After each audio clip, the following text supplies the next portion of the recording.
un jeu où on contrôle un spationaute confronté à la gravité. C'est le jeu que j'ai créé dans ma dernière game jam. Et aujourd'hui, je vais l'améliorer. On va commencer par le premier élément, la parallaxe. What the fuck? La parallaxe, c'est quoi? C'est un effet qui se fait naturellement dans un jeu 3D qui donne une impression de profondeur avec des plans qui bougent plus ou moins vite. J'ai fait un jeu 2D dans un monde 3D pour que cela se fasse naturellement et que j'ai juste à mettre mes images en décalé pour avoir ces fameux effets. Maintenant que c'est fait, mes collectables, les petites boules rouges, ressortent beaucoup mieux sur le fond et ça sera bien mieux pour jouer. Pour l'instant, j'ai un petit problème, les joueurs sont bloqués dans le jeu, ils ne peuvent pas sortir à part en faisant Alt F4.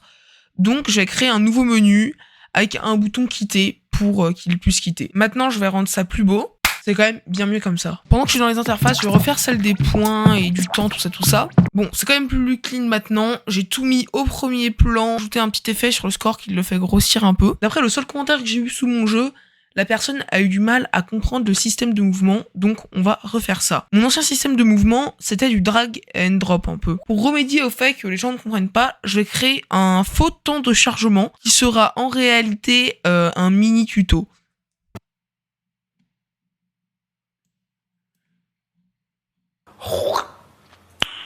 Nice. C'était des petites améliorations, mais là je vais créer d'autres niveaux et certains avec des nouvelles mécaniques. Bon, ça fait déjà un petit moment que tu kiffes ta vie sur cette vidéo, alors abonne-toi, laisse un like et un commentaire, ça coûte rien et ça soutient de fou. Bon, je vais commencer à créer quelques niveaux avec les mécaniques de base, mais fait de manière à que le joueur puisse faire des moves un petit peu stylés. Un peu comme ceux-là, mais bon, je vais pas vous spoil tout. J'en profite pour refaire mon fond parce que je le trouve trop bleu. Maintenant, ça fait un petit peu moins lourd et ça devient encore plus lisible qu'avant au niveau du jeu. Par contre, ça me fait un petit bug sur les particules qui est un petit peu gênant, on les voit moins bien, mais c'est pas très grave. Bon, maintenant je vais créer deux nouvelles variations pour mes niveaux, des nouvelles mécaniques. La première, ça va être un astéroïde qui rebondira sur toutes les planètes quand il rentrera en collision avec et qui est soumis à la même gravité que le joueur. Et la deuxième variation, ça sera des planètes qui, au lieu d'attirer notre joueur, vont les repousser. Je vais créer deux niveaux de chaque et on va voir ce que ça donne. Et puis j'ai fait des astéroïdes de plusieurs tailles pour avoir une variation et pour que ça soit aussi un peu plus complexe. Bon, c'est bon, j'ai deux niveaux bien, je vais passer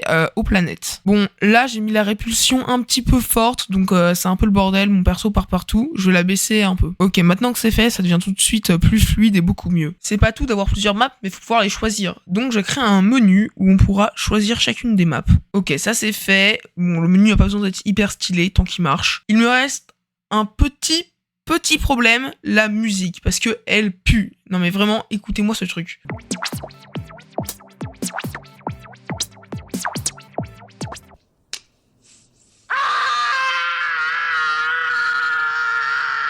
Donc pour la troisième fois, j'en recrée une. En jeu, la musique que j'avais fait, je l'avais modifiée pour qu'elle fasse des sons bizarres. Elle va bien quand elle n'a pas été modifiée, donc je vais la garder pour les menus. Et je vais créer une nouvelle musique pour quand on sera en jeu. Bon, j'ai terminé, je vous laisse écouter ce petit banger.